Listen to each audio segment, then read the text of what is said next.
Hello साथियों, कैसे हैं। एक बार फिर से सुयान अकेडमी में आपका हार्दिक स्वागत है।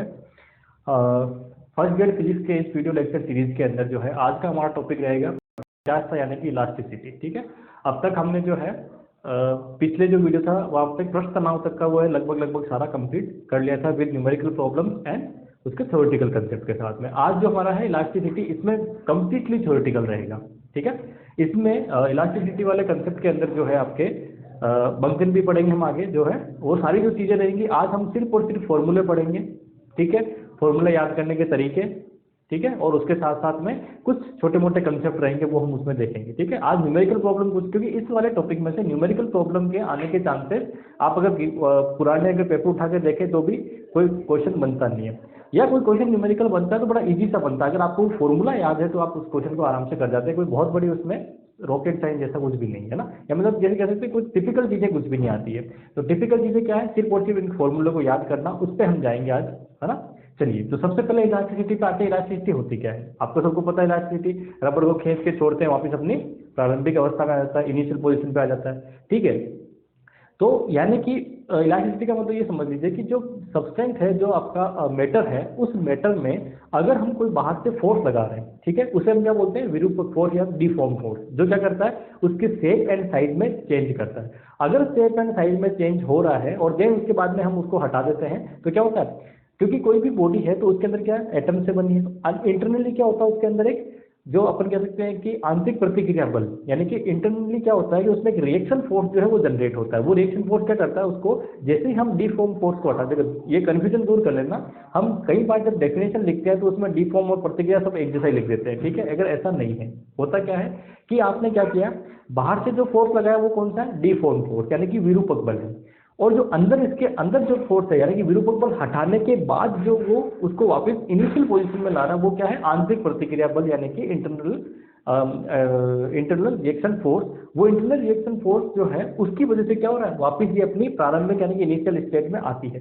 अब अगर वो कंप्लीटली इनिशियल स्टेट में आती है, इसका मतलब उसकी प्रत्यास्थता क्या रहेगी, इलास्टिसिटी बहुत ज्यादा रहेगी। अगर नहीं आ पाती, इसका मतलब हो जाए इलास्टिसिटी क्या उसकी कम है। ठीक है, और कई चीजें ऐसी है जो पूर्णतः अप्रत्यास्थ भी होती है। ठीक है, सॉरी अप्रत्यास्थ क्या, हाँ अप्रत्यास्थ बोल सकते हैं। पूर्णतः अप्रत्यास्थ होती है वो कौन सी होती है, जैसे नॉर्मली गीली मिट्टी होती है, जैसे ना उसको आपने गीला करके उसकी बॉल बनाई और जैसे उसको दबाया तो वो वैसी रहेगी, चेंज नहीं हुई ना। तो इसका मतलब क्या है, वो अगर आ जाती है अपने प्रारंभिक स्टेज में, जैसे कि रबड़ आ जाता है, स्टील आ जाता है, क्वार्ट्ज आ जाता है, ठीक है, तो उस केस के अंदर ग्रोथ होती है। कोई भी पदार्थ, इलास्टिसिटी की डेफिनेशन देखिए, मैं सब कुछ आपको सिर्फ थ्योरेटिकली बता रहा हूँ, आपको पता है ये सब शायद, है ना। कोई भी पदार्थ जो है वो पूर्णतः प्रत्यास्थ नहीं हो सकता। ठीक है, पूर्णतः प्रत्यास्थ कोई भी पदार्थ नहीं होता है, लेकिन हम सबसे ज्यादा प्रत्यास्थ किसको मानते हैं, क्वार्ट्ज को मानते हैं। ठीक है, तो एग्जांपल में क्या है, पूर्णतः प्रत्यास्थ तो कोई चीज नहीं है, लेकिन नॉर्मली जो है सबसे ज्यादा प्रत्यास्थ का क्वार्ट्ज जो क्रिस्टल होता है वो सबसे ज्यादा क्वार्ट्ज होता है। क्वार्ट्ज क्रिस्टल सबसे ज्यादा इलास्टिक होता है, यानी कि प्रत्यास्थ होता है। ठीक है, तो ये तो की प्रत्यास्थता की डेफिनेशन मैं नहीं लिखवा रहा, आप लिख लीजिए डेफिनेशन जो भी है। डेफिनेशन आपसे एग्जाम में पूछी भी नहीं जाती, तो मैं उस पर नहीं जा रहा। ठीक है, अब आते हैं कि कंफ्यूजन ये रहता है, कई बार कंफ्यूजन क्या रहता है कि यार रबड़ तो अपनी प्रारंभिक अवस्था में खींच के आ गया, ठीक है, लेकिन स्टील को कई बार मल्टीपल चॉइस क्वेश्चन होता है, स्टील भी होता है, क्वार्ट्ज भी होता है, तो कहते हैं स्टील कैसे प्रत्यास्थ हुआ ज्यादा रबड़ से, है ना। तो इसका मतलब क्या है, देखिए प्रत्यास्थता की डेफिनेशन की अगर हम जाते हैं तो डेफिनेशन के अकॉर्डिंग नहीं, हमें जानना है उस प्रत्यास्थता गुणांक के अकॉर्डिंग, जो हम आगे पढ़ने वाले हैं ना, कि जो हमारा इलास्टिक कांस्टेंट है वो डिपेंड करता है किस तरह का हम प्रत्यास्थ वो जो प्रतिबल ले रहे हैं, स्ट्रेस ले रहे हैं। ठीक है, ये सारी चीजें मैं अभी आपको जो बता रहा हूँ ये बाकी पढ़ने वाले हैं, मतलब मैं अभी थोड़ा सा वो उत्पन्न कर रहा हूँ कि कैसे हम आगे बढ़ेंगे, वो सब चीजें है ना, कैसे हम कंफ्यूजन दूर करते हुए चलेंगे। तो नॉर्मली कंफ्यूजन रहता है कि स्टील कैसे हुआ, है ना। तो देखिए आप स्टील को अगर खींचते हैं, खींचने में क्या होगा, उसमें जो है विकृति यानी कि स्ट्रेन जो है वो बहुत कम उत्पन्न होती है। जब स्ट्रेन बहुत कम है तो इसका मतलब उसका प्रत्यास्थता गुणांक जो भी होगा, वो प्रत्यास्थता गुणांक पढ़ेंगे, यंग वाला होता है वैसे तो यंग प्रत्यास्थता गुणांक की उसकी वैल्यू क्या आती है, बहुत ज्यादा आती है, क्योंकि वो डिवाइड में चलता है। तो जो विकृति कम है तो इसका मतलब क्या होगा, उसका प्रत्यास्थता गुणांक ज्यादा होगा। और प्रत्यास्थता गुणांक से हम इसको डिफाइन करते हैं, किसको, प्रत्यास्थता, यानी कि इलास्टिसिटी जो कांस्टेंट है उससे हम डिफाइन करते हैं इलास्टिसिटी को। तो जिसका जितना ज़्यादा इलास्टिक कांस्टेंट कोफिशिएंट होगा उसकी प्रत्यास्थता यानी कि उसकी इलास्टिसिटी उतनी ही ज़्यादा होगी। तो इलास्टिसिटी को डिफाइन अगर हम करते हैं, कंपेरिजन में करते हैं, तो किस पे जाते हैं, प्रत्यास्थता गुणांक यानी कि इलास्टिसिटी कांस्टेंट पे। ठीक है, तो आइए स्टार्ट करते हैं। सबसे पहले इलास्टिसिटी का मतलब क्या है, अपनी प्रारंभिक अवस्था में आना, और ये हर एक जो मैटर हर किसी में होता है, किसी में कम होता है, किसी में ज़्यादा होता है। ठीक है, इलास्टिसिटी के साथ साथ जो हमें पढ़ना है वो क्या पढ़ना है, प्रतिबल। क्या पढ़ना है, प्रतिबल। प्रतिबल का मतलब है स्ट्रेस, इंग्लिश में क्या कहेंगे इसे, स्ट्रेस। स्ट्रेस का मतलब क्या है, जो भी आप फोर्स लगा रहे हो, ठीक है, जो भी आप फोर्स लगा रहे हो, पर यूनिट एरिया कितना है ना, पर यूनिट एरिया कितना है, वही क्या होगा मेरा स्ट्रेस यानी कि प्रतिबल। तो प्रतिबल इक्वल टू क्या होता है, ये होता है कह सकते हैं विरूपक भी ले सकते हैं या आंतरिक प्रतिक्रिया बल भी ले सकते हैं ना। प्रतिक्रिया आंतरिक लिख लीजिए, चलिए कंप्लीट लेकर लिखना चाहे तो आंतरिक प्रतिक्रिया बल बटा क्षेत्रफल। क्षेत्रफल कौन सा, जिसके ऊपर वो रखना है, यानी कि internal reaction force divided by area. तो अगर मैं स्ट्रेस की बात करता हूं तो स्ट्रेस क्या हो जाएगा मेरा, स्ट्रेस सीधा सीधा हो जाएगा F/A होता है। ठीक है, क्या होता है स्ट्रेस, F/A। ये एक तरह का क्या है, प्रेशर है, किसके इक्विवेलेंट है, प्रेशर के यानी कि दाब के इक्विवेलेंट है। ठीक है, प्रेशर यानी कि दाब के क्या है, इक्विवेलेंट है, क्योंकि ये क्या है, न्यूटन पर मीटर। अगर इसको मैं देखूं तो किस में आता है, न्यूटन पर मीटर स्क्वायर, है ना। तो इसकी डायमेंशन भी, प्रेशर की जो डायमेंशन होगी वो इसकी डायमेंशन हो जाएगी। ठीक है, यानी कि m1 L-1 और T-2, ये वही इसकी डायमेंशन। देन उसके बाद में इसको लिखते कैसे हैं, हमेशा फोर्स अपॉन एरिया। अब ये फोर्स कैसे लगा रहे हैं उसके आधार पर तीन तरह के स्ट्रेस में हमने बांटा है ना। तो इसके पहले मैं पढ़ता हूँ विकृति, है ना। मैं एक साथ कराऊंगा अभी आपको सारी चीजें ना, ताकि हम कम टाइम में ज्यादा चीजें कर सकें। अभी आप कितने प्रकार के होते हैं उसके बाद में जाते हैं ना। अब आते हैं इसके अंदर विकृति, क्योंकि जब आप प्रतिबल लगाओगे, विकृति यानी कि स्ट्रेन। अब आप क्या कर रहे हो, अब आप प्रतिबल लगा रहे हो, यानी कि ये जो फोर्स लगा रहे हो किसी भी मैटर के ऊपर, तो क्या होगा उसमें डिफोर्स होगा। वो क्या होगा, अपनी जो शेप और साइज में क्या करेगा, चेंज करेगा। देखिए साइज में भी चेंज होता है, शेप में भी चेंज होता है, वो दोनों देखेंगे ना। जब वो साइज और शेप में चेंज करेगा तो चेंज करने की वजह से क्या होगा उसमें, यानी कि जो इसकी इनिशियल स्टेट थी वो इनिशियल स्टेट अब चेंज हो चुकी है। चेंज होकर कहाँ चला गया, वो किसी विकृत स्टेट में चला गया है ना, किसी दूसरी स्टेट में, दूसरी तरह की उसकी साइज और शेप हो चुकी है। तो अब जब आप उसको इस प्रतिबल को हटाते हैं या विरूपक बल को हटाते हैं, सॉरी, तो इसका मतलब क्या होगा, फिर से वो अपनी प्रारंभिक अवस्था में आएगा। लेकिन प्रारंभिक अवस्था में आने तक हो सकता है कि वो कंप्लीटली नहीं आ पाए, और कंप्लीटली आता भी नहीं है कोई, है ना। तो जब कंप्लीटली नहीं आ पाएगा इसका मतलब क्या होगा, उसमें कुछ ना कुछ विकृति रह जाएगी, उसमें कुछ ना कुछ स्ट्रेन रह जाएगी। ठीक है, तो विकृति का मतलब क्या हुआ, सिंपल सी बात है, change in shape and size upon initial shape, है ना। तो क्या हो जाएगा, आकृति या आकार में, आकृति या आकार में परिवर्तन, इंग्लिश में कहेंगे तो क्या होगा, change in shape and size divided bye, ये हो जाएगा हमारे प्रारंभिक यानी कि इनिशियल आकृति या आकार। ठीक है, क्या हो गया, strain equal to change in shape and size, shape और साइज डिवाइडेड बाय इन इनिशियल शेप और साइज। ठीक है, अब इसका मतलब क्या है कि भाई देखिए, कोई भी परिवर्तन हो रहा तो ऊपर भी आकृति आकार है, नीचे भी आकृति आकार, तो इसका मतलब क्या, दोनों एक दूसरे से कैंसिल आउट होकर कुल मिला के क्या बनेगा, कुछ नहीं। ठीक है, तो इसका मतलब कुछ नहीं, मतलब की वैल्यू तो मिलेगी, लेकिन वो जो सिर्फ वैल्यू होगी वो कोई फिजिकल क्वांटिटी नहीं होगी, वो डायमेंशन लेस होगी। तो इसकी अगर मात्रक देखें तो ये क्या होती है, ये होती है मात्रकहीन। ठीक है, ये क्या है, सिर्फ और सिर्फ एक अनुपात है ना, ये क्या है, एक अनुपात है, एक रेशियो है, तो एक नंबर आएगा, मात्रकहीन और विमाहीन होती है। ठीक है, यहाँ तक समझ में आ गया, क्या होती है, डायमेंशन यूनिट लेस और डायमेंशन लेस होती है। ठीक है, तो कुल मिला के क्या है हमारे पास, जो विकृति है, विकृति हमने फाइंड आउट कर ली, प्रतिबल हमने फाइंड आउट कर लिया। ठीक है, ये सिंपल सा फॉर्मूला मैंने आपको भी बता दिया है। अब हम, क्योंकि मैं एक साथ चलूंगा दोनों को, है ना, तो आपको समझ में आ गया ना कि भाई प्रतिबल का मतलब क्या है, जो फोर्स हम लगा रहे हैं पर यूनिट, जो फोर्स हम बाहर से लगा रहे हैं उसको आकृति या आकार में परिवर्तन करने के लिए किसी भी मैटर के, वो क्या है, हमारा प्रतिबल है पर यूनिट एरिया में लगा रहे हैं। तो ठीक है, विकृति क्या हुआ, अब वो लगाने के बाद जब हमने उस विरूपक बल को हटाया, हटाने पे क्या होगा, ये पुनः अपनी प्रारंभिक यानी कि जो इनिशियल स्टेट उसमें आने की कोशिश करेगी। जब ये इनिशियल स्टेट में आने की कोशिश करेगी तो हो सकता है कि कंप्लीटली नहीं आएगी, तो कंप्लीटली नहीं आएगी तो उसमें क्या होगा, कुछ चेंज रह जाएगा। वो जो चेंज है जिस भी टाइप का होगा, लेंथ बढ़ सकती है, वॉल्यूम कम हो सकता है, वॉल्यूम बढ़ सकता है, ठीक है। और भी कोई मान लीजिए शेप कुछ एंगल पे हो गई है, वो सब तीनों पढ़ेंगे हम, ठीक है। 3 प्रकार के चेंजेस हो सकते हैं, वो तीनों हम पढ़ेंगे, और 3 प्रकार के ही उसके अकॉर्डिंग अपने प्रतिबल हो सकते हैं, यानी कि स्ट्रेस हो सकते हैं, वो तीनों देखेंगे, ठीक है। तो इस तरह से क्या हुआ, इसमें चेंजेज हुआ, चेंजेज में जो था उसको डिवाइडेड कर लेंगे इनिशियल से, तो कुल मिला के क्या आ जाएगी मेरी विकृति, यानी कि स्ट्रेन आ जाएगी, ठीक है। अब मैं चलता हूं जो इसका मेन कंसेप्ट पे आते हैं उससे, जहां से कि क्वेश्चन बनेंगे आपके।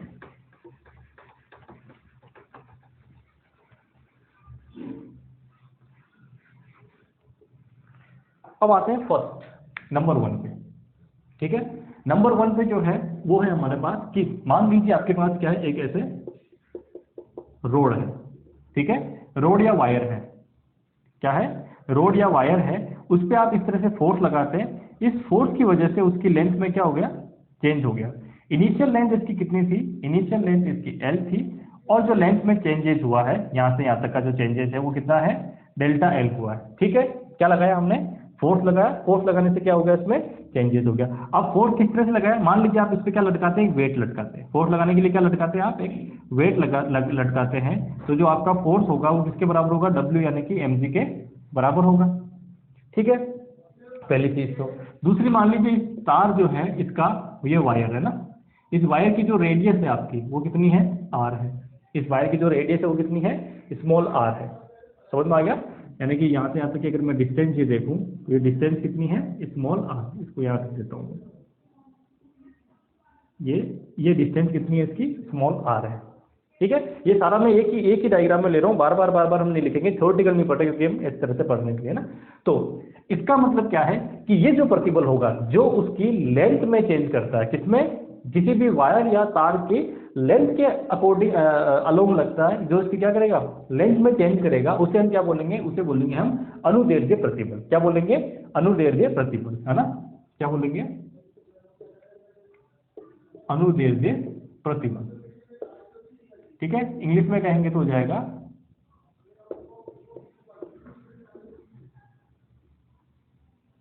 Longitudinal stress.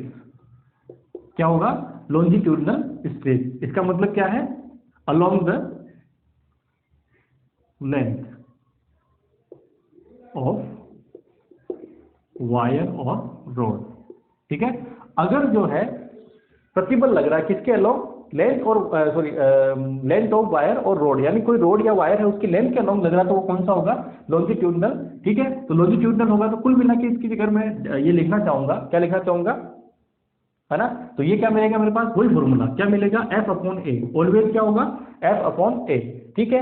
और अगर मैं यहां से क्या निकालना चाहूंगा, इसकी विकृति, तो विकृति को भी मैं क्या बोल दूंगा, अनुदैर्ध्य विकृति। अब इसकी वजह से जो विकृति उत्पन्न होगी, विकृति कौन सी होगी, अनुदैर्ध्य विकृति, यानी कि लॉन्जिट्यूडनल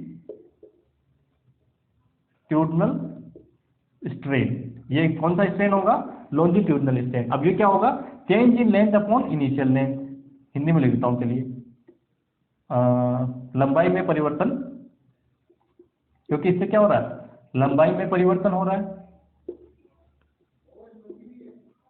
डिवाइडेड बाय प्रारंभिक लंबाई, ठीक है। Change in length upon initial length, ठीक है, change in length upon initial length करेंगे तो क्या मिलेगा अपने को, डेल्टा एल अपॉन एल। तो ये कौन सी विकृति हुई, ठीक है। अब यहां से पहली चीज हो गई। अब नेक्स्ट चलते हैं हम, नेक्स्ट क्या चलते हैं कि अगर मान लीजिए यहां से मुझे क्या डिफाइन करना, 50 का गुणांक डिफाइन करना। चलिए 50 का गुणांक मैं थोड़ी देर के लिए छोड़ देता हूं, क्योंकि 50 का गुणांक हम तीनों एक साथ देख लेंगे। पहले तो हमने क्या देखा कि अगर हम इस तरह से लेंथ के अकॉर्डिंग अगर हम लगा रहे हैं, क्या लगा रहे हैं, 3 तरह के मैं आपको प्रतिबल पढ़ाऊंगा, उसके अकॉर्डिंग 3 तरह की विकृतियां हैं। तो पहली भी स्ट्रेस कौन सा है, प्रतिबल कौन सा है, लॉन्जिट्यूडनल। लॉन्जिट्यूडनल का मतलब क्या है कि अगर अपन वायर के अलोंग लगाते हैं, ऑलवेज फॉर्मूला क्या रहेगा, यही रहेगा, सिर्फ इसमें चेंजेस होगा, है ना। तीनों तरह के जो प्रतिबल है उसमें क्या है, हमेशा एफ अपॉन ए रहेगा, यानी कि जो हम फोर्स लगा रहे हैं वो डिवाइडेड बाय जो उस जिस एरिया पे हम लगा रहे हैं। तो इस पे कौन से एरिया पे लगा रहे हैं, तो हम इस एरिया पे लगा रहे हैं, तो यहाँ पे एरिया कौन सा हो जाएगा, ये इस तरह से एरिया हम ले लेंगे, ठीक है। चलिए नेक्स्ट हमारे पास क्या है, नेक्स्ट हमारे पास ये है कि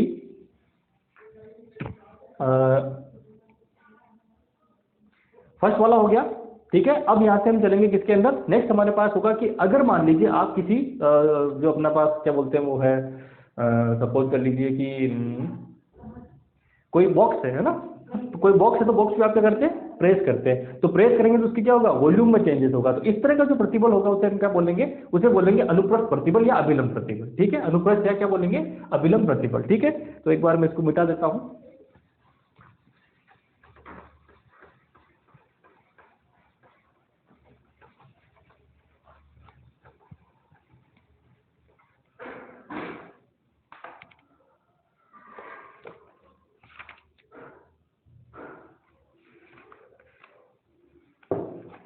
दूसरे को क्या बोलते हैं, अभिलंब प्रतिबल बोल देते हैं। ठीक है, तो नंबर 2 है अपने पास, वो है अभिलंब। कई जगह इसको आपको देखोगे तो अनुप्रस्थ भी लिखा होता है, अभिलंब प्रतिबल। अभिलंब को क्या बोलते हैं, नॉर्मल। ठीक है, नॉर्मल स्ट्रेस। नॉर्मल स्ट्रेस का मतलब क्या है कि अगर आप सपोज कर लीजिए कि इस तरह से आपके पास कोई बॉक्स है, ठीक है, ये बॉक्स हो गया, बॉक्स पे अगर आप इस तरह से फोर्स लगाते हैं, ठीक है, कि इसको दबा रहे हैं आप, पीछे की तरफ से एक फोर्स आ रहा है, ठीक है, इस तरह से अगर आप फोर्स लगा के इसको दबा रहे हैं तो इसका मतलब क्या होगा, इस फोर्स की वजह से इसके वॉल्यूम में चेंज होगा। या फिर इसका उल्टा कर सकते हैं कि आप इसको खींच रहे हैं, खींचने से भी क्या होगा, वॉल्यूम में चेंज होगा। ठीक है, तो यहां से जो अभिलंब प्रतिबल आ गया, ठीक है, वो क्या है, वही हमेशा लगाया गया फोर्स अपॉन एरिया। ठीक है, ये हमेशा क्या रहेगा, ये हमेशा एफ अपॉन ए रहेगा, इसमें कोई चेंजेस नहीं है। जो आप एफ लगा रहे हैं और किस एरिया पे लगा रहे हैं, इस बार किस पे लगा रहे हैं, इस पूरे बॉक्स के ऊपर लगा रहे हैं, है ना, कि आप दबा रहे हैं उसको, तो ये क्या बना, तो एक तरह से क्या, ये प्रेशर है, ये क्या है, एक तरह का प्रेशर, वो भी देखेंगे आगे क्या होगा। ठीक है, अब इसकी वजह से क्या चेंजेस आ रहा है, पहले वाले की वजह से लेंथ में चेंज आ रहा था, अब इसकी वजह से किस में चेंज आएगा, इसकी वजह से आएगा इसके वॉल्यूम में, यानी कि इसके आयतन में चेंज। तो इसका मतलब इसके अकॉर्डिंग इसकी विकृति कौन सी हो जाएगी, वो हो जाएगी आयतन विकृति। क्या हो जाएगी, आयतन, जो चेंजेस है उसके अकॉर्डिंग आयतन विकृति। आयतन विकृति को क्या कहेंगे, वॉल्यूमेट्रिक स्ट्रेन। क्या बोलेंगे, वॉल्यूमेट्रिक स्ट्रेन या वॉल्यूम स्ट्रेन भी बोल सकते हैं, वॉल्यूमेट्रिक नॉर्मल थोड़ा रहता है वर्ड, तो वॉल्यूमेट्रिक स्ट्रेन जो है वो ये हो गई। अब वॉल्यूमेट्रिक स्ट्रेन का मतलब, क्योंकि हमने क्या कहा, जो भी चेंजेस हो रहा है तो चेंज क्या हो रहा है, वॉल्यूम, तो क्या हुआ, change in volume divided by initial volume. ठीक है, ये क्या हो जाएगा, आयतन में परिवर्तन, हिंदी में लिखेंगे तो क्या हो जाएगा, आयतन में परिवर्तन बटा प्रारंभिक आयतन। ठीक है, तो आयतन में परिवर्तन वो डेल्टा वी, प्रारंभिक आयतन ये। अब अगर मान लीजिए स्क्वीज कर रहे हैं यानी कि दबा रहे हैं, तो ये क्या होगा, नेगेटिव हो जाएगा। अगर इसको खींच के बड़ा कर रहे हैं तो क्या हो जाएगा, पॉजिटिव हो जाएगा, वो हम बाद में देखेंगे। अभी हमें क्या देखना है, सिर्फ ये देखना है कि जो चेंजेज है वो चेंजेज है वो हमारा डेल्टा वी है, पॉजिटिव नेगेटिव की बाद में बात करेंगे। तो इस तरह से जो है इस वाले केस में क्या होगा, नेगेटिव में आ जाएगा। ठीक है, तो कुल मिला के क्या हुआ, जब आप स्क्यूज करते हैं तो इसका मतलब क्या है, इसको दबाते हैं तो इसका मतलब ये है हमारा change in volume divided by volume. तो इसकी कोई डायमेंशन होगी क्या, कुछ डायमेंशन नहीं होगी, जैसा हम देख रहे आ रहे हैं। ये नॉर्मली हमारा इसके अकॉर्डिंग हमारा क्या निकलेगा, प्रत्यास्थ गुणांक निकलेगा, वो हम नेक्स्ट वाले में देखेंगे। तीसरा जो है हमारे पास, अभी हम सिर्फ थ्योरेटिकल के लिए देख रहे हैं, तीसरे को जो है हम बोलते हैं टेंजेंशियल, है ना, क्या होता है, टेंजेंशियल स्ट्रेस।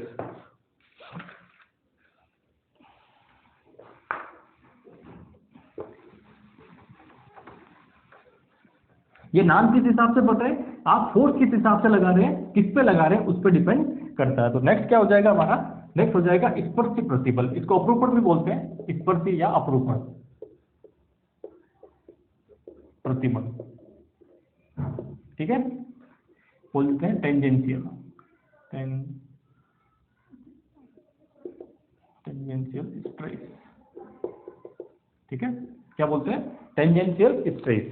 अब टेंजेंशियल स्ट्रेस का मतलब क्या है, टेंजेंशियल का मतलब है कि अगर आप फोर्स कैसे लगा रहे हैं, कि मान लीजिए ये आपके पास कोई बॉक्स था, है ना, और आपने क्या किया, इस पे फोर्स लगाया, किस डायरेक्शन में लगाया, टेंजेंट की डायरेक्शन में लगाया, यानी कि इस पर जो है इसके उस स्पर्श रेखा की डायरेक्शन में फोर्स लगाया, तो क्या होगा, इसके साइज में कोई चेंज नहीं होगा, इसके आकार में चेंज नहीं होगा, जितना बड़ा था उतना ही बड़ा है, लेकिन इसकी क्या होगा, आकृति परिवर्तित हो जाएगी, है ना, आकृति का मतलब इसकी शेप चेंज हो जाएगी, है ना। कुल मिला के इसका वॉल्यूम उतना रहेगा, लेंथ में कोई चेंजेस नहीं होगा, सिर्फ और सिर्फ किसमें चेंज होगा, इसके शेप में चेंज होगा। तो ये क्या होगा, जैसे आप इस तरह से इस पे फोर्स लगाएंगे, ये इस तरफ बढ़ेगी लाइन, ठीक है, तो इस तरफ बढ़ गई, ये भी क्या होगा, इस तरफ आगे बढ़ेगी। तो ये अगर ए बी सी और डी था, तो ये क्या पहुंच गया, डी डैश पे पहुंच गया, ये क्या पहुंच गया, सी डैश पे पहुंच गया। ठीक है, तो ये लेंथ मान लीजिए कितनी है इसकी, यहाँ से यहाँ तक की एल है, तो ये कितना हुआ, यहाँ से यहाँ तक का जो चेंज होना था वो डेल्टा एक्स हो गया, मान लीजिए कितना हो गया, डेल्टा x हो गया। ठीक है, तो यहाँ जो एंगल बनेगा फाई, तो क्या हुआ इसके एंगल में चेंज हुआ, कुछ एक नया एंगल बन गया है। जो फाई होगा इसे हम क्या बोलेंगे, ये तो इसकी क्या हो गई विकृति, क्योंकि क्या हुआ इसमें आकार में चेंज नहीं हुआ, किस में चेंज हुआ, आकृति में चेंज हुआ। दिमाग में रखना है ना, वो दोनों थे उसमें क्या होता है, उसमें आकार में चेंज होता है। लेंथ बढ़ना इसका मतलब उसकी साइज बढ़ गई, वॉल्यूम कम ज्यादा होना उसकी साइज कम ज्यादा हो गई। ठीक है, तो कुल मिला के क्या हुआ, यहाँ क्या हो रहा है, साइज में कोई कॉम्प्रोमाइज नहीं, किस में कॉम्प्रोमाइज है, इसकी शेप में कॉम्प्रोमाइज, शेप जो है वो चेंज हो गई है। तो शेप चेंज होने की वजह से जो प्रतिबल होता है, यानी कि जो स्पर्श रेखा के डायरेक्शन में होता है, टेंजेंट की डायरेक्शन में, वो कौन सा होता है, स्पर्शी प्रतिबल। ये ऑलवेज क्या रहेगा, एफ अपॉन ए रहेगा, कोई चेंजेस नहीं है, फोर्स अपॉन एरिया। लेकिन यहाँ से जो नई विकृति आ जाएगी उसे क्या बोलेंगे, अपरूपण विकृति। क्या बोलेंगे, अपरूपण विकृति। ठीक है, जिसे क्या बोल सकते हैं, शेयरिंग स्ट्रेस, सॉरी टेंजेंट की अपरूपण का मतलब हो गया शेयरिंग, है ना। एक बार मैं कंफर्म कर लेता हूँ, अपरूपण, हाँ शेयरिंग स्ट्रेन। ठीक है, उसे क्या बोलते हैं, शेयरिंग स्ट्रेन, शेयरिंग स्ट्रेन। ठीक है, अब ये शेयरिंग स्ट्रेन क्या है, ये है हमारी फाई, वही आकृति आकार में परिवर्तन, तो वो देख लीजिए क्या होगा, फाई इक्वल टू, क्योंकि हम क्या ले सकते हैं, सबसे पहले तो टेन फाई ले लीजिए, क्या ले लीजिए, टेन फाई। टेन कितना होगा, तो क्या होता है टेन के अंदर, टेन थीटा अगर मैं लेता हूँ तो क्या होता है, अपना परपेंडिकुलर अपॉन बेस। ठीक है, तो परपेंडिकुलर कौन सा है, ये बेस कौन सा है, ये इस ट्राइंगल के अंदर देखें। ठीक है, तो कुल मिला के क्या हो जाएगा, ये हो जाएगा डी डी डेश अपॉन, ये हो जाएगा ए डी, जिसको मैं क्या लिख सकता हूँ, डेल्टा एक्स अपॉन एल लिख सकता हूँ। अब क्योंकि ये क्या होगा, अगर फाई जो है वो क्या है, स्मॉल है, तो जैसे ही स्मॉल है इसका मतलब क्या हुआ, टेन फाई जो है वो इक्वलेंट किसके हो गया, फाई के, तो फाई इक्वलेंट कितना हो गया, डेल्टा एक्स अपॉन एल, और इसे हम क्या बोल रहे हैं, अपरूपण यानी कि शेयरिंग स्ट्रेन। ठीक है, कोई समस्या यहाँ तक, बड़ा सिंपल सा है, कोई समस्या नहीं है ना, देख लीजिए एक बार। तो कुल मिला के हमारे पास क्या है, तीन हमने क्या पढ़े हैं, तीन तरह के प्रतिबल पढ़े हैं, और उस प्रतिबल के अकॉर्डिंग तीन तरह की हमारी विकृति, यानी कि तीन तरह के हमने क्या पढ़े हैं, three types of stress, and according to the stress three types of stress. ठीक है, उस स्ट्रेस कैसा है उसके अकॉर्डिंग हमारी स्ट्रेस जो है, स्ट्रेन यानी कि विकृति होगी। चलिए अब यहाँ से जो है एक नियम आता है ना, और वो नियम क्या है उसकी मैं बात करता हूँ।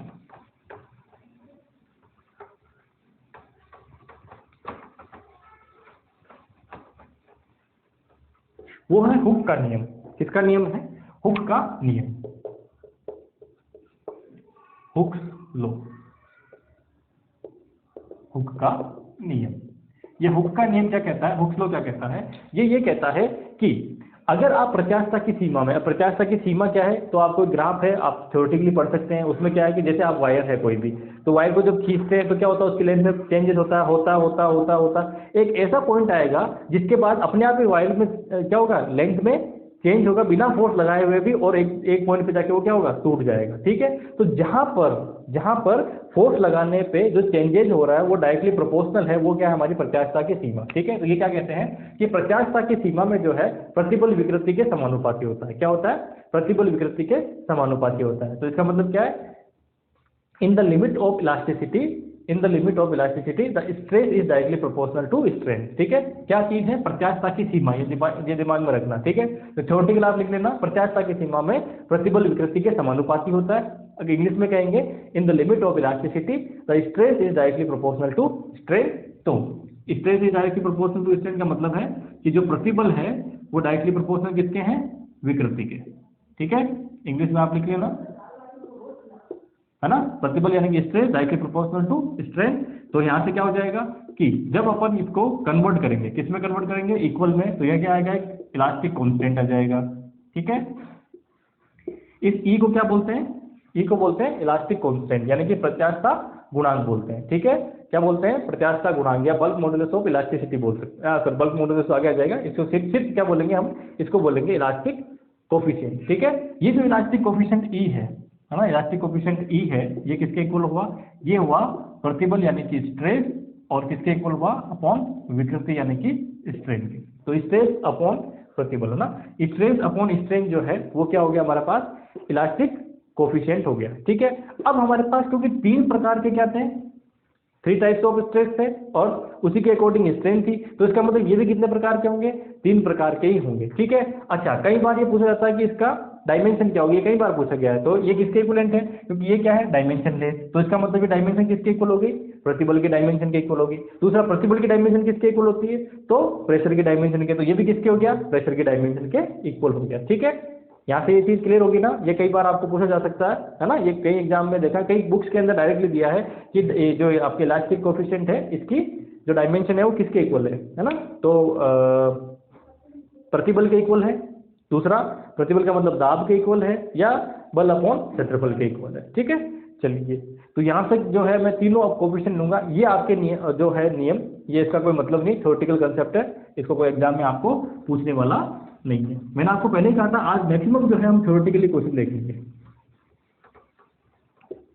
अभी तक का जो हमने पढ़ा, मुझे नहीं लगता उसमें से कोई क्वेश्चन आपसे बन सकता है। ठीक है, अभी क्योंकि हम जो है कोर्स में है, इसलिए पढ़ना जरूरी है। ठीक है, चलिए नेक्स्ट आ जाते हैं। नेक्स्ट हमारे पास यहाँ से क्वेश्चन बनना अब स्टार्ट होंगे आपके। ठीक है, अब वो क्वेश्चन क्या होगा, हम पढ़ेंगे अब इलास्टिक कोफिशिएंट। इलास्टिक कोफिशिएंट के अंदर जो है प्रत्यास्थता गुणांक है ना,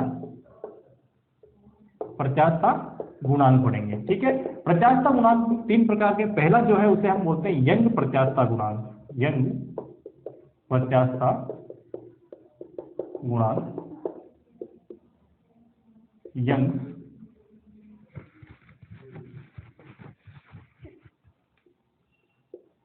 modulus of elasticity, young modulus of elasticity. ठीक है, यंग मॉड्यूलस ऑफ इलास्टिसिटी, इसका मतलब सबसे पहला वाला, सबसे पहले हमने क्या देखा था, यानी कि ये जो y होता है, यंग प्रत्यास्थता गुणांक, ये किसके इक्वल होता है, सबसे पहले वाला प्रतिबल और सबसे पहले वाली विकृति के, है ना, उसके रेशियो के बराबर होता है। ठीक है, तो सबसे पहले कौन सी विकृति थी, लॉन्जिट्यूडनल थी। ठीक है, तो ये क्या हो जाएगा, अगर मैं हिंदी में आप लिख लेना, चलो हिंदी में लिख देता हूँ, इंग्लिश में आप लिख लेना। ठीक है, सबसे पहले क्या है, ये है अनुदैर्ध्य, अनुदैर्ध्य प्रतिबल बटा अनुदैर्ध्य विकृति के। ठीक है, प्रतिबल बटा विकृति, तो प्रतिबल में कौन सा, अनुदैर्ध्य, यानी कि longitudinal stress upon longitudinal strain. ठीक है, तो लॉन्जिट्यूडनल स्ट्रेस क्या था, ये स्ट्रेन क्या थी, डेल्टा एल अपॉन एल। ठीक है, ये डायग्राम आपको याद है, इसी से हम आगे चेंजेस करेंगे। अभी देखिए आप, ये डायग्राम याद है, इसमें हमने क्या किया था, इसकी ये इस तरह से डेल्टा एल लेंथ थी। ठीक है, चेंज लेंथ है ना, टोटल लेंथ कितनी थी, एल, इसको यहाँ से हमने क्लेम कर दिया था। ठीक है, यहाँ हमने फोर्स लगाया था कौन सा, डब्ल्यू, डब्ल्यू यानी फोर्स कौन सा था, डब्ल्यू के बराबर है ना, तो एफ किसके बराबर था, डब्ल्यू के, एम जी लगाया हमने। यहाँ क्या कहा था मैंने कि इसकी अगर मैं रेडियस देखूँ वायर की, तो रेडियस कितनी है, आर है। ठीक है, तो यहाँ से आ जाइए। अब मैं कुछ थोड़े बहुत चेंजेस करूंगा इसमें, क्या चेंजेस करूंगा, सबसे पहले तो इसको लिखूंगा एफ, ये एल ऊपर चल जाएगा, एफ एल अपॉन ए डेल्टा एल। ठीक है, अब यहाँ से आप देखिए कि F कितना है, तो इस इक्वेशन में अगर मैं देखूं तो F इक्वल टू मेरा है mg के बराबर, क्योंकि mg फोर्स लगा के मैं इसको नीचे खींच रहा हूँ।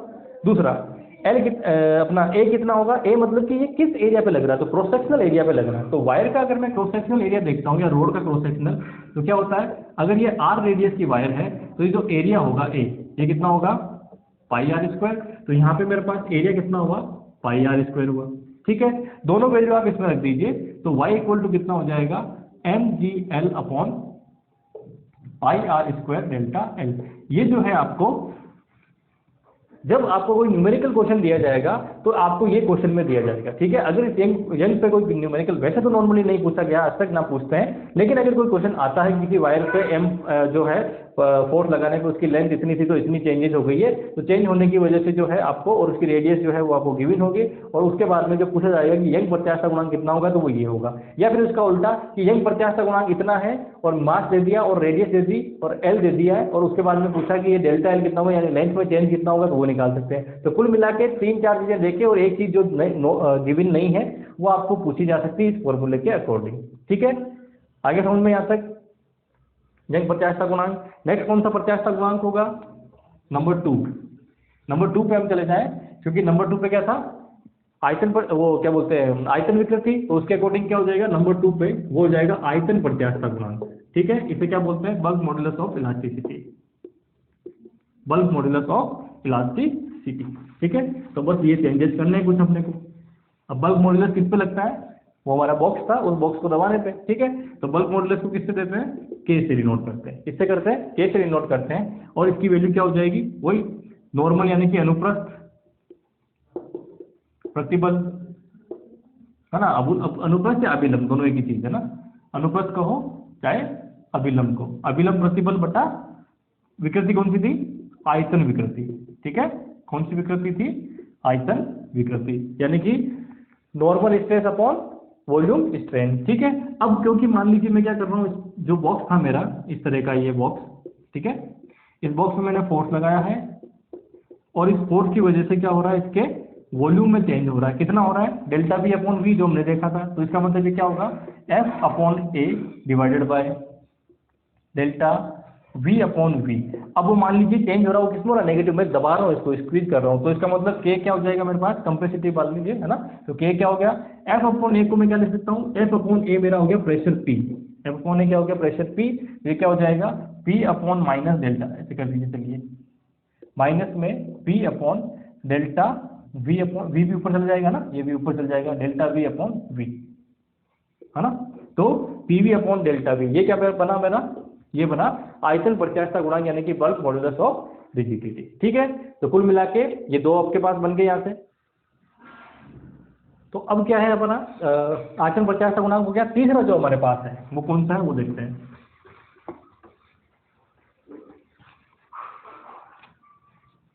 आयतन के बाद तीसरा जो आता है वो आता है मॉड्यूलस ऑफ रिजिडिटी, यानी कि अपरूपण प्रत्यास्थता गुणांक। अपरूपण प्रत्यास्थता गुणांक, ठीक है, मॉडुलस ऑफ रिजिडिटी। ठीक है, मॉडुलस ऑफ रिजिडिटी यानी कि अपरूपण प्रत्यास्थता गुणांक।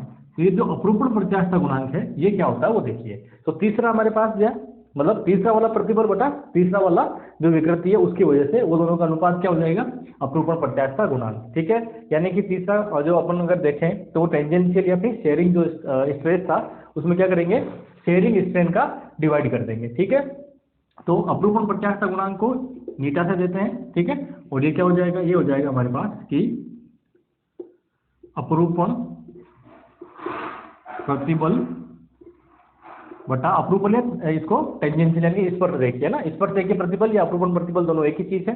ठीक है, टेंजेंशियल या फिर शेयरिंग स्ट्रेस डिवाइडेड बाय अपरूपण विकृति। ठीक है, शेयरिंग स्ट्रेस। ठीक है, अपरूपण प्रतिबल ऑलवेज एफ अपॉन ए, विकृति यहाँ कौन सी थी? फाई। ठीक है, और फाई इक्वल टू क्या था? क्योंकि ये वाला केस था हमारा, इस तरह से हमने क्या लगाया? फोर्स, उसकी वजह से क्या हुआ? इसमें चेंजेस। ये लेंथ थी हमारी एल, ठीक है, ये थी फाई, और ये delta X D D dash C और सी डेश ए और बी, यही वाला था हमारा डायग्राम। तो इससे हमने फाई निकाला था। फाई क्या आया था हमारे पास? डेल्टा एक्स अपॉन एल आया था, जो हमने अपरूपण विकृति कहा था। जैसे ही यहाँ वैल्यू रखेंगे तो F upon A divided by delta x और एल, सोल्व करेंगे तो एफ एल अपॉन ए डेल्टा एक्स। ठीक है, ये हमारे पास क्या है? ये है नीटा, यानी कि अपरूपण प्रत्यास्थता गुणांक। तो तीन तरह के प्रत्यास्थता गुणांक जो है हमने यहाँ पे देख लिए। ठीक है, क्योंकि प्रत्यास्थता गुणांक जो है वो किस पर निर्भर कर रहे हैं? किस तरह की हमारा प्रतिबल है और किस तरह की हमारी विकृति है। तो जिस तरह का विकृति और प्रतिबल है उसी के अनुपात को हम क्या कह देंगे? उसी तरह का हमारा वो प्रत्यास्थता गुणांक हो जाएगा। ठीक है, नेक्स्ट एक जो इसमें और आता है वो आता है पाइसो अनुपात, है ना। पाइसो अनुपात या फिर पॉइजन रेशियो। तो जो पॉइजन रेशियो है वो क्या होता है उसके बारे में हम देखते हैं। ठीक है, देन जब ये सारी चीजें हो जाएंगी तो आएगा इसमें रिलेशन, जो सबसे इंपॉर्टेंट है। डायरेक्ट जो फॉर्मूला है वो वहां पे रिलेशन का पूछा जाता है कि इन सब में आपस में क्या रिलेशन है। अगर मान लीजिए किसी एक चीज पर ये सारे के सारे अनुपात हम अप्लाई करते हैं तो उनमें आपस में रिलेशन क्या होगा, वो वाली बात मुझे जो है देखनी है। ठीक है, तो चलिए, तो सबसे पहले मुझे अभी एक और चीज डिफाइन करनी है, वो है पॉइजन, है ना, रेशियो, पाइसो अनुपात।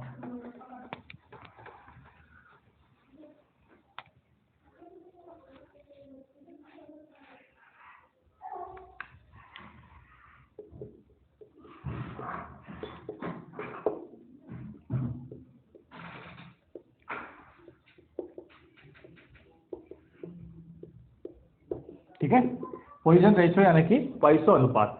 अब ये पॉइसन अनुपात या पॉइसन रेशियो क्या होता है वो देखिए। अभी थोड़ी देर पहले मैंने आपको क्या पढ़ाया था, थोड़ी देर पहले मैंने जब विकृति पढ़ाई थी, ठीक है, तो विकृति में मैंने जब सबसे पहले अनुदैर्ध्य विकृति ली थी, तो आप जब रोड या वायर को, जैसे सपोज करिए हमारा कोई रोड है या वायर है, जब आप इसको इस तरह से लटका के इस पे मास लगाते हैं, यानी सॉरी फोर्स लगाते हैं, है ना, फोर्स लगाते हैं, तो इस फोर्स की वजह से क्या होता है, इसमें लेंथ चेंज होती है।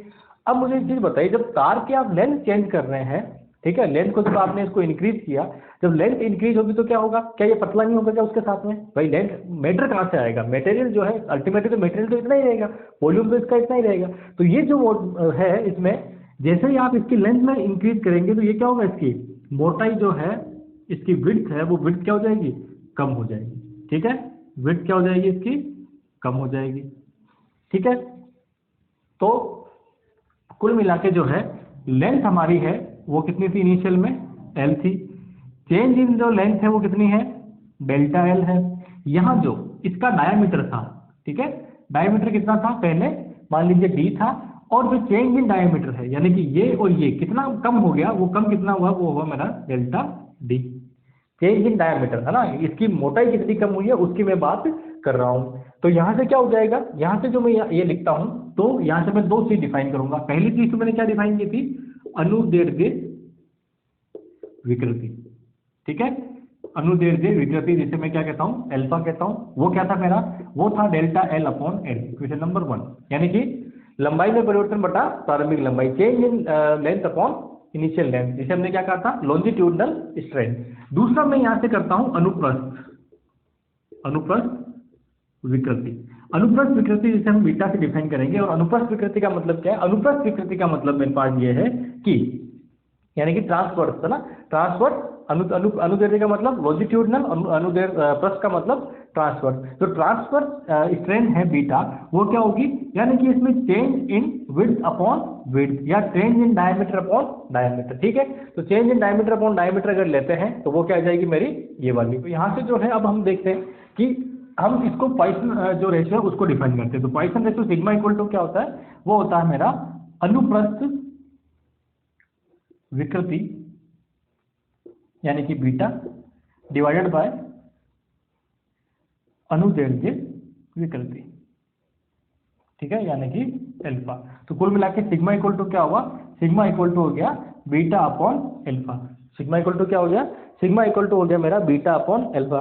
तो ये जो बीटा अपॉन अल्फा है, इसकी अगर मैं आगे सोल्व करता हूं तो आगे क्या लिख सकता हूं कि सिग्मा इक्वल टू, यहाँ से इन दोनों की वैल्यू रख दो, तो बीटा की वैल्यू रखेंगे तो डी डैश अपॉन डी, तो ऊपर जाएगा कौन सा, L D dash upon D delta L. तो ये मेरे पास क्या बनेगा, ठीक है।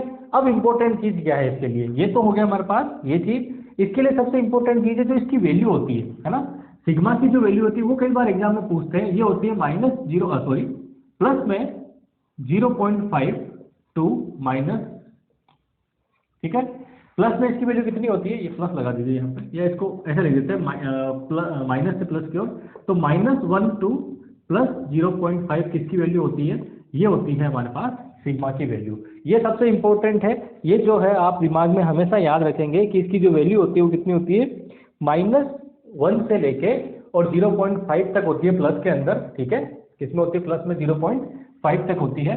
और ये वैल्यू जो है आपको एग्जाम में डायरेक्टली पूछी जा सकती है, ठीक है। इसके साथ एक जो इसका फॉर्मूला है वो आपको डायरेक्टली याद रखना है, क्योंकि वो अगर न्यूमेरिकल क्वेश्चन आता है तो उसमें वो फॉर्मूला भी कई बार पूछ लेते हैं जब उसमें चेंजेस होता है। तो जो पॉइसन अनुपात सिग्मा होता है उसकी एक और वैल्यू होती है कि sigma equal to half, sigma equal to half, और ये होता है 1 minus dv upon L D, ठीक है। ये जो वैल्यू है ये न्यूमेरिकल प्रॉब्लम के लिए आप ध्यान रखिए,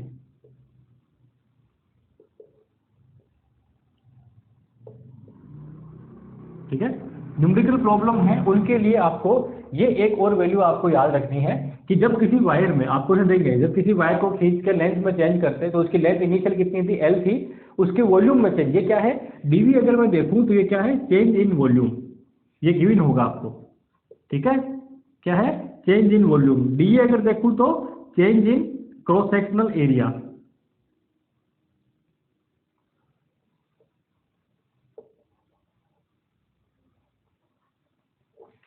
ठीक है।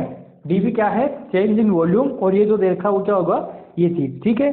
तो अब यहाँ से क्या है, बहुत सारी चीजें हैं वो आपको सोल्व करने की, मतलब जो आपको क्वेश्चन दिया होगा उस क्वेश्चन के अंदर कुछ इस तरह से फ्रेम करेंगे कि आपको ये सारी चीजें उसमें आप क्वेश्चन से फाइंड आउट कर सकते हैं और उससे सिग्मा निकाल सकते हैं। दूसरा, अगर मान लीजिए आपको लेंथ में डायरेक्टली लेंथ और चेंज इन लेंथ और डायमीटर वगैरह सब दे रखा है, रेडियस वगैरह उसमें चेंज दे रखा, तो आप इससे फाइंड आउट कर सकते हैं, ठीक है। तो दोनों में से कोई एक फॉर्मूला जो है उसके अंदर अप्लाई होगा, उस फॉर्मूले से आप फाइंड आउट कर सकते हैं। ये भी इसका फॉर्मूला होता है, डायरेक्टली भी पूछा जा सकता है, क्योंकि देखो ये तो याद रखने में बड़ी आसानी होती है, क्योंकि हम कंसेप्ट से देखते हैं। ये आपको याद रखना फॉर्मूला इसका न्यूमेरिकल प्रॉब्लम के लिए, प्लस इसके अंदर जो है आपको डायरेक्टली भी ये फॉर्मूला पूछा जा सकता है। तो दिमाग में आप चीज ये रखिए कि ये फॉर्मूला हमें दिमाग में रखना है, ठीक है। ये हमेशा रहता है, वो दिमाग में स्किप कर जाता है, और बहुत सी बुक में आपको ये फॉर्मूला मिलेगा भी नहीं, ठीक है। तो कुल मिला के प्रत्यास्थता से रिलेटेड जो भी चीजें थी वो हमने लगभग देख ली है, ठीक है। मतलब कि रिलेशन को छोड़ के प्रत्यास्थता का जो थ्योरेटिकल कंसेप्ट है वो देख लिया। अब कुछ रिलेशन आपको पता होने चाहिए, ठीक है। एक दो रिलेशन पता होंगे तो उससे आप बाकी रिलेशन फाइंड आउट कर सकते हैं, ठीक है। तो नेक्स्ट में चलता हूँ, बीटा जो हमने अभी पढ़े हैं, ठीक है। क्या पढ़ा था, के पढ़ा है, वाई पढ़ा है, और नीटा पढ़ा है, और सिग्मा पढ़ा है। ये चार तरह की जो है हमने कांस्टेंट पढ़े हैं, कोफिशिएंट पढ़े हैं अभी। तो इन कोफिशिएंट में आपस में रिलेशन क्या होगा, ये क्वेश्चन जो है वो भी आप देख लीजिए, बहुत सारे एग्जाम में डायरेक्टली पूछा जाता है। मैंने आपको पहले ही कहा था इस वीडियो के स्टार्टिंग में कि मैक्सिमम चीजें आज जो है वो याद करने वाली आपकी रहेंगी, ठीक है। तो सबसे पहले जो है मैं आपको इसका रिलेशन का बता देता हूँ कि क्या क्या रिलेशन इनमें होता है, उस पर चलते हैं हम लोग।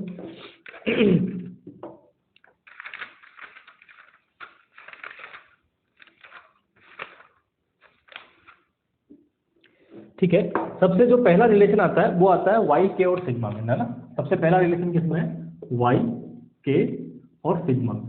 ये जो रिलेशन होता है ना, ये रिलेशन होता है, ये क्या होता है, ये होता है हमारे पास कि y इक्वल टू, ठीक है, y इक्वल टू 3k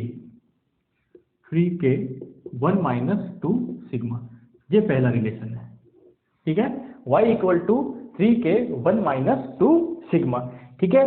कोई प्रॉब्लम नहीं ना यहाँ तक, बस ये याद करने देखो, आप सीधी सी बात है, याद करोगे इसका, आप डेरिवेशन पे नहीं जा सकते कि डेरिवेशन क्या होगा, सीधा सीधा आपको याद करना है। दूसरा होगा y नीटा और सिग्मा, ठीक है।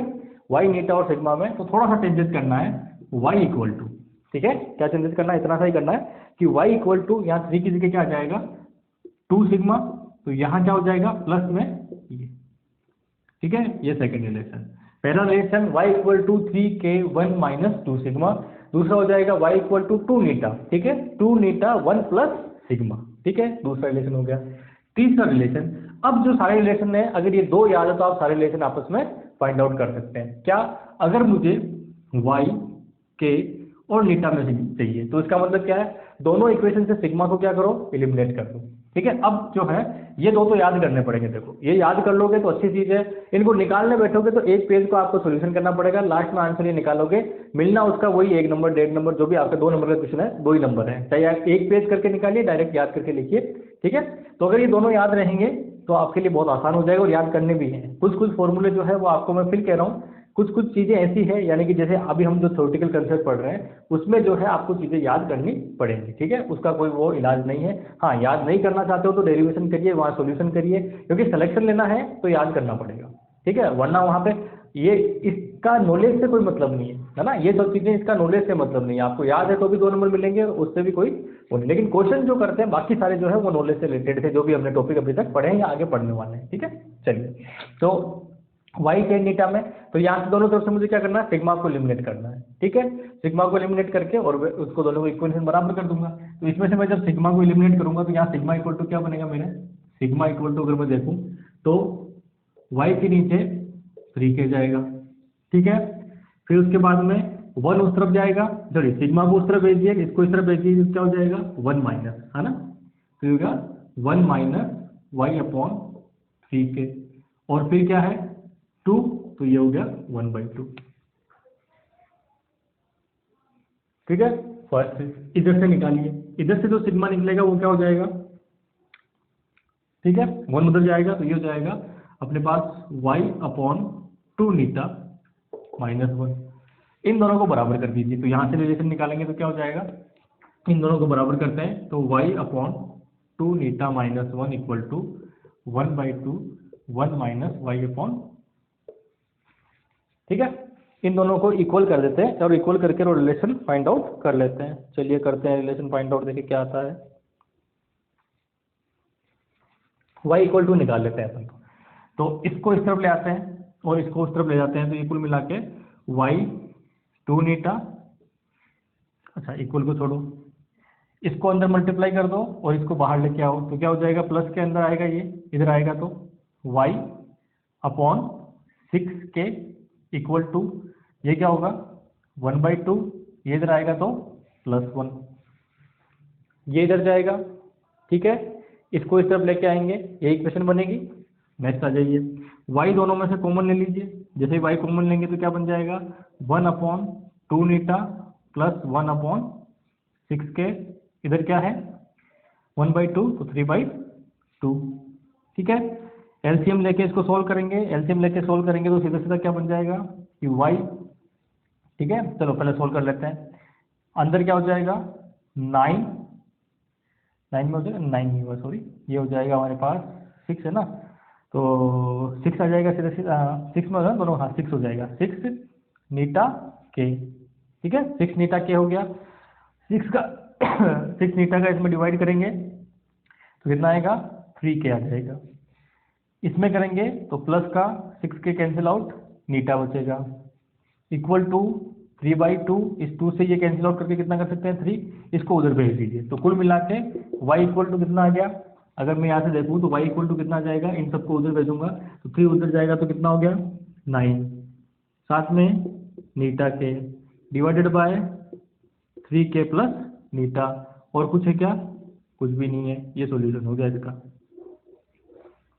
y इक्वल टू क्या हो गया, ये देखिए सॉल्यूशन है 9, हाँ ठीक है, यही वैल्यू आ रही है 9 eta K upon 3k plus sigma, sorry eta, ठीक है। नेक्स्ट रिलेशन क्या हो सकता है, नेक्स्ट है k नीटा और सिग्मा में, मैं सीधा सीधा लिख रहा हूँ k नीटा और सिग्मा में, मैं वैल्यू डायरेक्ट लिख रहा हूँ। इस तरह से आप सारे निकाल सकते हैं। नेक्स्ट वाले में क्या करना है, इन तीनों में चाहिए, इसका मतलब इन दोनों से y को एलिमिनेट करना है, तो y को एलिमिनेट करके डायरेक्टली दोनों को इक्वल कर दो, इक्वल करके सॉल्यूशन निकाल दो, ठीक है। करके देखना चाहते हो तो करके भी देख लो, नहीं तो आप सीधा सीधा इसका सॉल्यूशन निकाल सकते हो। सॉल्यूशन क्या आएगा कि नीटा इक्वल टू 3k माइनस, मैं लिख रहा हूँ 2 नीटा, 3k minus 2 Neeta divided by 2 Neeta plus 6k, 2 Neeta plus 6k, ठीक है, ये रिलेशन। अब इनको याद करने की जरूरत नहीं, ये दो रिलेशन आप याद रखिए, y equal to 3k 1 minus 2 eta और दूसरा y equal to 2 eta 1 plus eta, ठीक है, y equal to 2 eta 1 plus sigma, है ना, ये दो याद रखिए। पहला y equal to 3k 1 minus 2 sigma और दूसरा y equal to 2 eta 1 plus sigma, ये दोनों अगर याद रहेंगे तो आप बाकी सारी चीजें हैं वो अपने आप ही निकाल सकते हैं। तो जो प्रत्यास्थता वाला जो टॉपिक है वो यहाँ आपके लगभग कंप्लीट हो जाता है, ठीक है। अब यहाँ से क्या है, दो चीजें और आती है कि आगे सब फॉर्मूले है ना, बंकन वाले हैं, कैंटिलीवर वाले हैं, वो सब चीजें हैं, तो वो आपको मैं डायरेक्ट फॉर्मूले लिख रहा हूँ, वो आपको याद करने हैं, क्योंकि मैंने आपको पहले ही कहा था इसमें आपको सिर्फ और सिर्फ याद करना है, ठीक है, और मैं कुछ भी नहीं कर सकता अगर आपको, और क्वेश्चन भी यहाँ से पड़ता है। अभी तक जो मैंने पहले थ्योरेटिकल क्वेश्चन पढ़ाए हैं उसमें से चांसेस हैं, लेकिन उसमें से कम चांसेस है बजाय कि इसमें, क्योंकि ये डायरेक्टली रिलेशन है, ये आपको एग्जाम में आप अगर उठा के देखते हैं पुराने, तो जिसमें भी ये कोर्स में था या नहीं हो, क्वेश्चन यहाँ से जरूर देते हैं वो, और वो क्वेश्चन क्या होता है, इनमें रिलेशन फाइंड आउट करना, और मेनली जो रिलेशन वाला जो टॉपिक है उसमें से जो है आपको डायरेक्ट फॉर्मूला मिल जाता है ना। चलिए नेक्स्ट अगर हम देखें तो है बंकन का, तो कैंटिलीवर में चलता हूँ डायरेक्टली, ठीक है, बेंडिंग इन बीम में चलते हैं ना। तो बेंडिंग इन बीम की अगर बात करें तो वो किस तरह से होगा उसकी मैं बात कर रहा हूँ, ठीक है। चलिए बेंडिंग इन बीम में है हमारे पास बेंडिंग मोमेंट, है ना, बेंडिंग मोमेंट,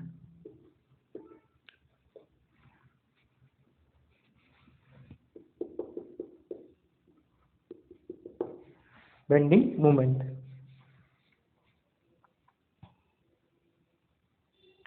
तो क्या है, सबसे पहले आप बेंडिंग को समझिए। बेंडिंग का मतलब क्या है कि अभी तक जो हम लाइन बाई में चेंज कर रहे थे, अभी इससे पहले वाले में ना, जो भी अपरूपण वाला सॉरी प्रत्यास्थता वाला था, है ना, इलास्टिसिटी वाला, उसमें क्या करते हैं, लंबाई में चेंज, उसके वॉल्यूम में चेंज, उसके शेप में चेंज। अब क्या हो रहा है कि उसको मोड़ रहे हैं, बेंड कर रहे हैं उसको।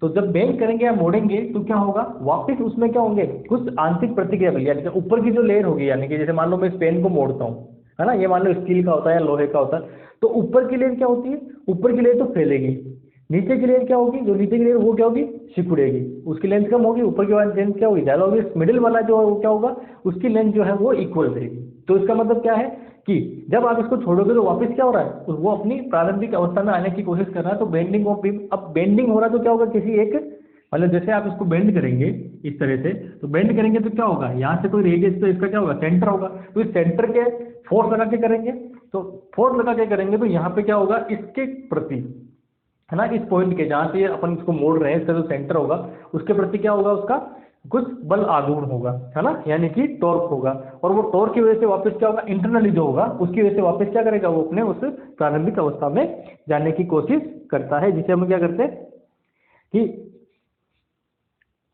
जो आंतरिक इसका बल होगा, यानी कि इंटरनली क्या होगा, बल युग्म होगा। एक कौन सा है, जो इसकी लंबाई में, जैसे मान लीजिए कोई छड़ है ना, इसकी बहुत सारी लेयर होती है, इसको थोड़ा सा आप अच्छे से समझ लीजिए। चलिए,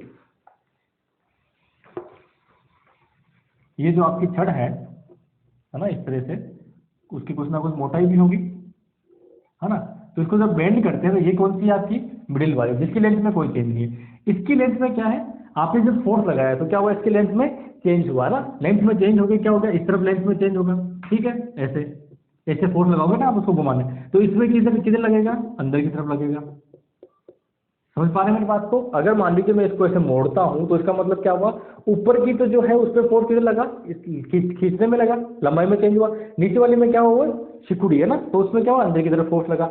अब जैसे ही मैं इसको छोड़ता हूं तो छोड़ने पर क्या होगा, जो इसकी वजह से इंटरनली जो होगा, आंतरिक प्रतिक्रिया होगी, इंटरनली जो रिएक्शन होगी, उस रिएक्शन की वजह से क्या होगा, ये वापस अपनी प्रारंभिक अवस्था में जाएगा। तो ये जो बल युग्म बन रहा है इधर से, एक कौन सा, ये वाला और ये वाला, तो इस बल युग्म की वजह से, यानी कि इस कपल की वजह से, फोर्स कपल की वजह से क्या होता है, एक क्या जनरेट होगा, टॉर्क जनरेट होगा। वो जो टॉर्क पर यूनिट क्या कह सकते हैं उसको, टॉर्क पर यूनिट, या इसको कह सकते हैं अपन एक तरह से टॉर्क पर यूनिट की बजाय, तो कि जो कपल है, फोर्स का जो कपल है, जो फोर्स जो कपल है वो पर यूनिट टॉर्क कितना है, पर यूनिट टॉर्क में कितना फोर्स कपल आ रहा है, उसके अकॉर्डिंग उसको क्या कहते हैं अपन, बेंडिंग मूवमेंट, यानी कि बंकन आघूर्ण। अच्छा, हिंदी में लिखा है इसको, इसको क्या बोलते हैं, बंकन आघूर्ण। ठीक है, क्या मतलब हुआ, force couple per unit torque जो है वो हमारा क्या है, बेंडिंग मूवमेंट है। ठीक है, चलिए, तो बेंडिंग मूवमेंट है, तो ये तो आपका हो गया थ्योरेटिकल कंसेप्ट। याद क्या रखना है, ये आपको याद रहे नहीं रहे इससे कोई मतलब नहीं, जो भी मैंने बोला है कुछ भी, क्या होता है क्या नहीं होता है। याद जो रखने वाली चीज है वो ये है कि जो बंकन आघूर्ण जी होता है वो क्या होता है, वो होता है मेरे पास y अपॉन आर, यानी कि जो भी y अपॉन आर समीशन आई जी, क्या होता है, y अपॉन आर समीशन आई जी, या इसको सॉरी समीशन की बजाय तो नॉर्मल आई जी, है ना, ये आई जी। तो ये मेरे पास क्या होता है, इसको मैं बोलता हूं बंकन आघूर्ण। तो बंकन आघूर्ण जो है वो मेरा ये आ गया। यहाँ पे एक चीज नोट करनी है आपको, क्या नोट करनी है कि आई जी कितना होगा। ठीक है, तो देखिए आई जी जो है ये आप हमेशा के लिए याद कर लीजिए, जो हमारा आई जी है वो होता है बी डी अपॉन 12। ठीक है, ये किसके लिए है, ये है आयताकार, यानी कि रेक्टेंगुलर, आयताकार अनुप्रस्थ काट वाले दंड के लिए। ठीक है, किसके लिए, अगर आपके पास जो छड़ ले रहे हो, छड़ कैसी है, आयताकार यानी कि रेक्टेंगुलर, तो जिसका क्रॉस सेक्शनल एरिया जो है वो रेक्टेंगल है, तो ऐसी कोई भी अगर रोड है तो उस रोड के लिए आई जी कितना होगा, इतना होगा। अगर मान लीजिए रोड कैसी है, सर्कुलर रोड, अगर उसका क्या है, ये जो अनुप्रस्थ काट है वो कैसा है, वृत्ताकार है, या फिर जिसको बेलनाकार कह सकते हैं ना, अगर बेलनाकार को रोड है तो उसके लिए थोड़ा सा चेंज हो जाएगा। ठीक है, या जिसको कह सकता हूँ वृत्ताकार परिच्छेद, अगर कोई बेलनाकार, इसका मतलब ये सामने वाला कैसा है, वृत्ताकार है, सर्कुलर है ना, तो वृत्ताकार परिच्छेद वाले दंड के लिए बंकन आघूर्ण, ठीक है। तो बंकन आघूर्ण की बजाय तो के लिए है ना, के लिए आई जी देखिए पहले, आई जी कितना होगा, वो होगा 4 पाई r⁴ अपॉन 4, ठीक है। तो इसके अकॉर्डिंग जो आपका बंकन आघूर्ण है वो चेंज हो जाएगा। अगर आयताकार है तो आयताकार के लिए क्या हो जाएगा, ये वाला केस हो जाएगा, ठीक है। तो आयताकार के लिए यानी कि रेक्टेंगुलर के लिए, आयताकार के लिए जी कितना हो गया y, ये वैल्यू दीजिए bd³ अपॉन 12r, ठीक है। और अगर वृत्ताकार वाला है तो वृत्ताकार के लिए यानी कि सर्कुलर जो उसका परिच्छेद सर्कुलर क्रॉस सेक्शनल है उसके लिए क्या हो जाएगा, तो आप रख दीजिए y इक्वल या कह सकते हैं पाई y r⁴, ये y में रख दीजिए पहले, y पाई r⁴ अपॉन r, अच्छा r कितना है 4r, ये 4r हो जाएगा, ठीक है। तो ये दोनों चीजें।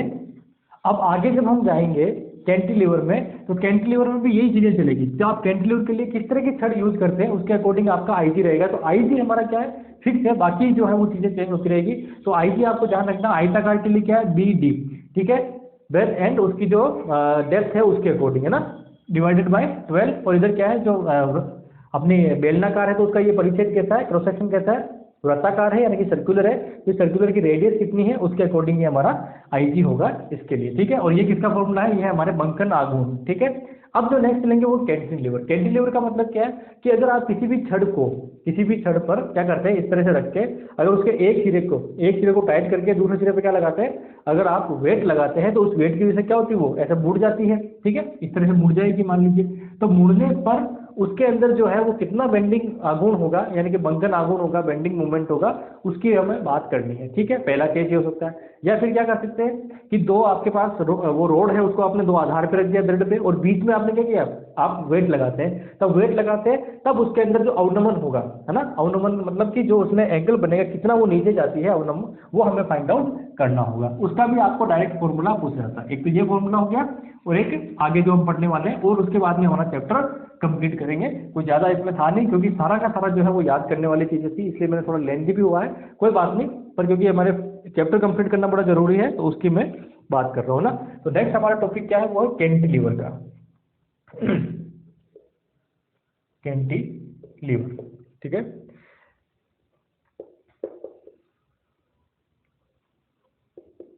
तो कैंटिलीवर में क्या है, कैंटिलीवर का मतलब है कि कोई भी छड़ है, जैसे आप पहले क्या करते हैं, फर्स्ट केस है हमारा कि जब आप क्या करते हैं किसी छड़ को इस तरह से लगाते हैं, है ना, तो वो क्या करती है, आपने क्या किया यहाँ पे उस पर एक W जो है वो वेट लगाया है, कितना वेट लगाया है, इस तरह से लिख देता हूँ, W वेट लगाया है। तो W वेट लगाने की वजह से क्या हुआ, W वेट लगाने की वजह से जो इसकी इनिशियल स्टेट थी इसकी ये वाली, पहले कैसा था, इस तरह से वेट लगाने की वजह से क्या हुआ, ये मुड़ गया, मुड़ने की वजह से क्या हुआ, इसमें अवनमन हुआ। अब मुड़ना कैसे हुआ, एक सेकंड थोड़ा सा इसको चेंज कर देते हैं, इस तरह से जब ये मुड़ा तो कुछ इस तरह से मुड़ा है,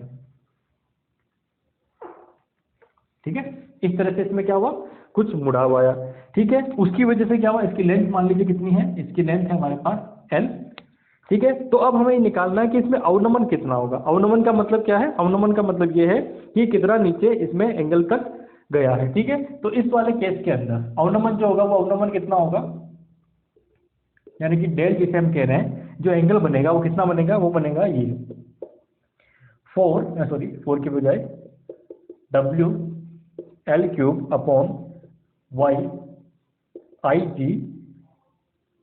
या इसको ऐसा लिख दीजिए W अपॉन, याद करने के हिसाब से W अपॉन YIG, और ये आ जाएगा L³ अपॉन 3, ठीक है, ये बना। अब फिर से यह क्या है IG, तो IG क्या है, दो हमारे पास, पहला क्या है BD³ अपॉन 12 फॉर आयताकार, और दूसरा क्या है IG equal to pi r⁴ upon 4, दो थे ना हमारे पास, किसके लिए, रेक्टेंगुलर यानी कि आयताकार छड़ है तो क्या होगा, दूसरा बेलनाकार छड़ है तो क्या होगा, है ना, दो है, दोनों आप रख दीजिए। तो पहले के लिए क्या बन जाएगा, जैसे IG रखेंगे उसके अकॉर्डिंग आपकी इक्वेशन बन जाएगी।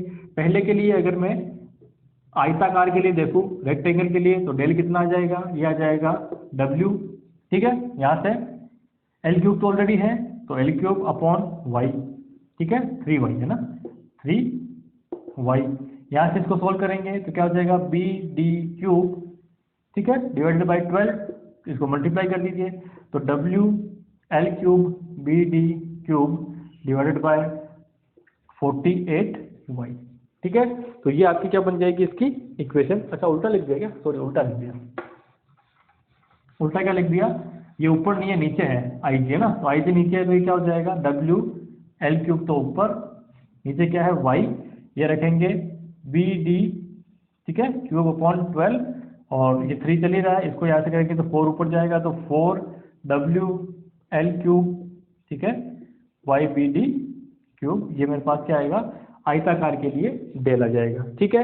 इसी तरह से जब आप इसके लिए रखोगे, ठीक है, बेलनाकार के लिए, तो मैं डायरेक्ट लिख देता हूँ, वैल्यू आप रखोगे यहाँ पे, तो डब्ल्यू और ये पाई वाला होके, और ये बनेगा डब्ल्यू एल क्यूब अपॉन 3 पाई वाई और r टू द पावर 4, ठीक है।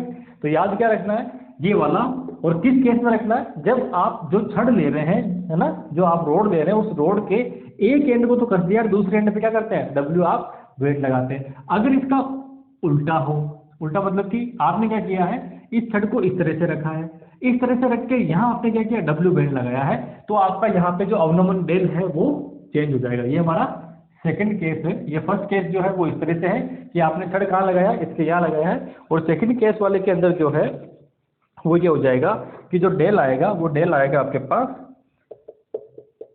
W L cube upon 48 Y I G, ठीक है। और आई जी आप अपने आप जो भी आपके पास वैल्यू होगी या जो भी आपके पास ये होगा उसके अकॉर्डिंग आपकी चेंज हो जाएगी, ठीक है। यानी कि आयताकार है तो ये रख देंगे और बेलनाकार है तो ये रख देंगे, ये फिक्स है आपके लिए, आई जी जो है वो फिक्स है, उसके अकॉर्डिंग वैल्यू चेंज होगी। तो इसका मतलब क्या है, समझ लीजिए। याद रखने का तरीका, जब एक तरफ है तो कितना आएगा, नीचे 3, ऊपर किसी से बाकी सेम है, W L cube upon Y I G fix है, नीचे कितना आएगा 3, और जब दोनों तरफ कर देंगे तो कितना हो गया 48, यानी कि कितना हो गया 12 टाइम कम हो गया, इसमें क्या हो गया 12 टाइम कम हो गया, इसमें क्या हो गया 12 टाइम ज़्यादा हो गया, ठीक है। कितना टाइम ज़्यादा हो गया, 12 टाइम इसमें ज़्यादा है और उसमें 12 टाइम कम है, क्या अवनमन, ठीक है। यानी कि आप इस तरह से पकड़ते हैं तो जो डेल होगा, जो यहाँ एंगल बनने वाला है, एक तरह से आप मान लीजिए ये एंगल जो है वो क्या होगा आपका, वो कितना आएगा 12 टाइम ज़्यादा आएगा, किसके, इसकी बजाय। तो यहाँ पे एंगल बनेगा किसके बीच में, इसके बीच में, इसकी बजाय वो क्या होगा ज़्यादा होगा, ठीक है। इसमें नीचे कितना आता है 48, इसमें कितना आता है नीचे 3 आता है, बाकी W L to the power 3 upon Y I G रहेगा। आई जी जो है वो आपका दोनों ही केस में चेंज करोगे कि आयताकार दे रखा है या फिर बेलनाकार दे रखा है, ठीक है। तो आज के लिए इतना ही काफ़ी है। काफ़ी क्यों है, क्योंकि आज हमने बहुत सारी चीज़ें जो है वो याद करने वाली पड़ी है, और इन चीज़ों को सीधी सी बात है रिपीट करना है। जितनी बार आप लिखेंगे, जितनी बार इसको आंख बंद करके या कॉपी बंद करके आप खाना बनाते हुए, ठीक है, कोई भी काम करते हुए, ठीक है, जो भी आपको पसंद है, गाने सुनते हुए भी आपने रिपीट कर लिया, अच्छा है वो कौन सा था, ये वाला था, फिर नेक्स्ट गाना किया। तो इस तरह से जब आप इन फॉर्मूलों को याद करेंगे तो आप देखेंगे कि आपको सारे फॉर्मूले याद रहेंगे। एग्जाम से एक दिन पहले या 2 घंटे 3 घंटे पहले एक बार आप इनको देख लेना कि वैल्यू कितनी होती है, ये याद रहेगा। यहाँ कन्फ्यूजन होगा 48 और 3, ठीक है, तो वो आपको ध्यान में रखना है, ठीक है। चलिए, और आज मैं आपकी बहुत ज़्यादा हेल्प नहीं कर पाया, वो इसलिए क्योंकि टॉपिक ऐसी थी, आप भी जानते हैं इस तरह के टॉपिक के अंदर जो है आपको मैं कुछ ज़्यादा हेल्प नहीं कर सकता। बाकी जो कंसेप्चुअल टॉपिक आगे हम लेंगे, कल से जो है हमारा इसका बीएससी की जो आपकी बुक है उसका पहला टॉपिक, पहला चैप्टर बचा हुआ है। बाकी हमने लगभग कर लिए, 11th 12th का भी 11th का भी बहुत सारा कोर्स जो है वो हमने मैकेनिक्स का कवर कर लिया है। तो उसके अंदर जो है मैं आपको गेलिन ट्रांसफॉर्मेशन और उसके बाद में जो है अपन लोरेंट्ज ट्रांसफॉर्मेशन पढ़ेंगे। लोरेंट्ज ट्रांसफॉर्मेशन 2 क्वेश्चन आएंगे। लोरेंट्ज ट्रांसफॉर्मेशन में से क्या आता है, करीब करीब 2 क्वेश्चन आपको लोरेंट्ज ट्रांसफॉर्मेशन में से मिल जाते हैं। गेलिन में से कोई क्वेश्चन नहीं आता, लेकिन क्योंकि वो स्टार्टिंग फेज है तो उसका थोड़ा सा करके और फिर हम लोरेंट्ज ट्रांसफॉर्मेशन पे चलेंगे, ठीक है, जिसको अपन स्पेशल थ्योरी ऑफ रिलेटिविटी भी बोलते हैं, ठीक है। तो स्पेशल थ्योरी ऑफ रिलेटिविटी के क्वेश्चन बहुत ईजी होते हैं, सिर्फ आपको समझ में आना चाहिए कि क्वेश्चन को टैकल कैसे करना है, ठीक है। तो वहाँ पे मेरा जो है वो दायित्व जो है ज़्यादा बढ़ जाता है, और आपका इसलिए बढ़ जाता है कि आप उसको अच्छे से देखेंगे, ठीक है। चलिए, आज के लिए इतना ही काफ़ी है। Thank you very much.